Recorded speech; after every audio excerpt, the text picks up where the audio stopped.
comigo, porque agora eu quero falar do caso da justiça, que para mim nunca vai ser feita. Porque nenhum pai que perde uma filha aos 16 anos de idade, nenhuma mãe, vai ter a filha de volta. Então não há condenação que traga essa menina de volta ao seio da família, a um jantar com os pais, com a família, numa noite de Natal, no aniversário da mãe, os parabéns, um beijo na testa, nada vai superar. Mas, como estamos acostumados, né? Nos acostumamos a dizer que a justiça foi feita, o Carlos Alberto da Silva foi condenado, Evandro, na verdade, a 32 anos de prisão. 33 anos, né? Mas como ele já cumpriu 3 anos, cai para 29 e 6 meses. Eu falei ontem 27 e 6 meses. Por muito pouco eu acertei, né, Evandro? Faltou pouco para você conseguir acertar, viu, Nádia? Eu tinha falado 25, achando que poderia ali os jurados não reconhecer uma ou outra qualificadora, mas na verdade eles reconheceram todas as qualificadoras, todos os agravantes do crime, nós podemos dizer assim. A tese da defesa, ontem eu queria ter comentado um pouco mais, não consegui por conta do tempo aqui do nosso Cidade Alerta, a tese da defesa foi que ela teria sofrido uma overdose, ela teria se debatido, que inclusive a traqueia quebrada seria no movimento da massagem cardíaca que ele teria feito nela quando ela passou mal, e aí na força que ele imputou, quebrou a traqueia. Essa foi a tese da defesa, e que ele sim ocultou o corpo dela, mas que foi um homicídio culposo, sem a intenção de matar. E que ela teria sido vítima de estupro na festa rave, que ela foi antes de ir para o motel com ele e não lá no motel. Essa era a tese da defesa, mas não convenceu os jurados. Os jurados foram ali categóricos em reconhecer todas as qualificadoras e ali condenar o réu em 32 anos, como você disse, Nada, mas como ele cumpriu já, caiu para 29 e 6 meses, essa foi a condenação. Eu não sei se eu estou enganado, ontem eu ouvi o pronunciamento do promotor, que mandou muito bem, né, falando no nosso linguajar popular, nos orgulhou do Ministério Público diante da acusação feita, mas eu senti que o doutor Semensati, e ele falou muito bem, né, cara, eu vou pedir a condenação maior para o cara que é o verdadeiro culpado, vou livrar o irmão. E aí você me contava depois do programa do porquê do promotor ter tido essa atitude. E eu queria que você falasse para quem está em casa do porquê o promotor acabou tomando essa atitude. Ou seja, falou para o advogado deles, ó, me deixa livre com um que eu não pego pesado com o outro. Dá para ver nitidamente que foi isso, né, Evandro? Parece que eles, a própria promotoria entendeu a situação de que o irmão, o Roberto Dias, que estava sendo acusado de ajudar a ocultar o cadáver, ele foi pressionado pelo Carlos, que é o condenado, quem matou a Jennifer, e agora a gente pode falar assim porque ele foi condenado, que foi pressionado naquele momento, teria agido por impulso, já que o irmão forçou ali uma situação nele ajudar, né, contou com ele naquele momento, e que ele não teria tanto conhecimento do que estaria acontecendo, que ela estava morta, ele não tinha esses detalhes. E além disso, eles têm um pai também, Nader, que é acamado, que agora a responsabilidade da família fica com o Roberto. Então, se os dois fossem presos, eu percebi isso também, até mesmo nas perguntas do Ministério Público, que foram umas perguntas um pouco mais brandas para o Roberto. Então, a Justiça deu esse alívio ali para o Roberto, até porque a família precisa. E sentiu que o Roberto não tinha participação efetiva no crime, e a condenação dele, muito provavelmente, se acontecesse, ele responderia em liberdade. Então, ele foi absolvido já, a promotoria representou pela própria absolvição dele, e ele saiu dali como inocente, como alguém que não participou. Quem está me vendo agora junto com você, está me vendo fazendo vários movimentos aqui, anotando. E eu vou explicar por que eu estou fazendo todos esses movimentos. É que um telespectador, o Alexandre, me perguntou aqui, Nada, ninguém falou quais foram as penas a qual ele foi condenado. E aí você podia trazer para a gente, principalmente, a questão da dosimetria da pena, para a gente saber. Eu tenho aqui, ó, alguns detalhes. Eu estou botando aqui porque eu quero trazer as penas aqui. Só falta botar aqui, só um pouquinho, Evandro, que é a fraude processual, que eu não vou conseguir saber exatamente qual foi a medida usada pelo juiz. Eu tenho aqui, enquanto você vai anotando aí, eu posso falar aqui o que eles reconheceram. Vamos rapidamente. Olha só, a pergunta foi o seguinte, o réu deve ser absolvido? Os jurados disseram que não. O homicídio foi culposo, aquele que não tem a intenção de matar, mas acontece? Não. para os jurados foi doloso, quando se tem a intenção.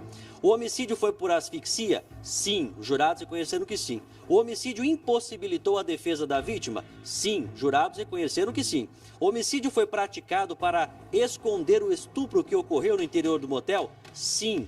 Houve estupro por parte do réu? Sim. Os jurados absolvem o réu por estupro? Não. O réu ocultou o cadáver? Sim. O júri absolve o acusado de ocultação? Não. O júri condena fraude processual? Sim. Condenado em todos os artigos e todas as qualificadoras possíveis imputadas pelo Ministério Público. Por isso então, a pena foi considerada alta. Denunciado por homicídio qualificado, estupro de vulnerável, você estava falando, eu anotei aqui, ocultação de cadáver fraude e fraude processual. Então vamos lá.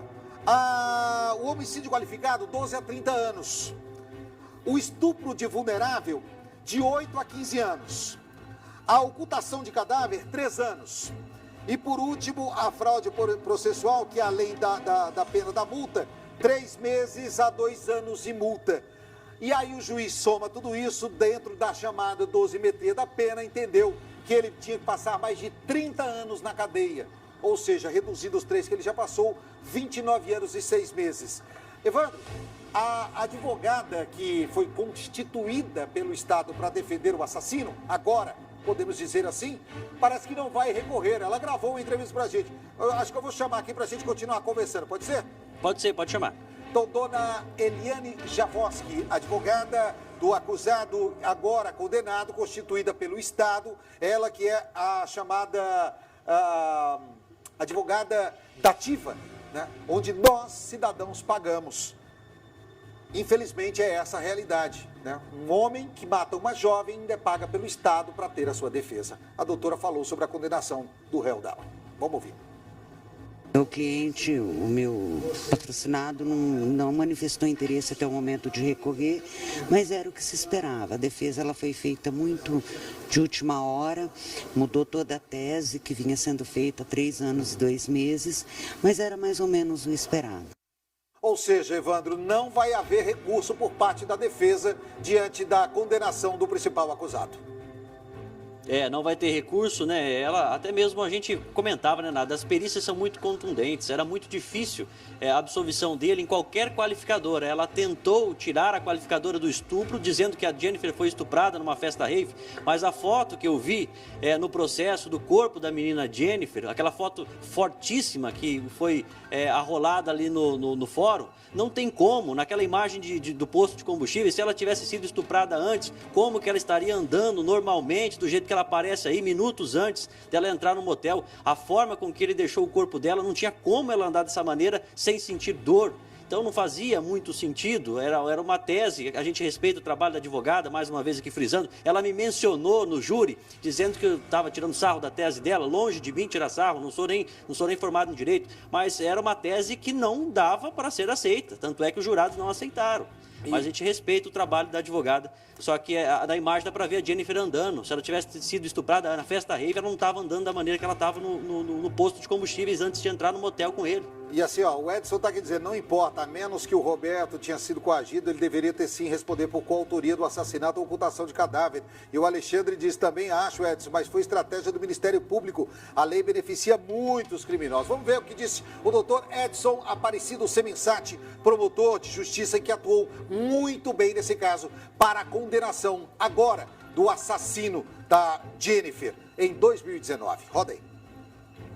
Pelo que ele cometeu, a pena não foi nenhum exagero, porque é um homicídio triplamente qualificado. Essa pena parte de 12 e tem essas qualificadoras. Aí depois tem um crime de estupro, que a pena mínima é 8. Então só aí já deu quase 25 anos.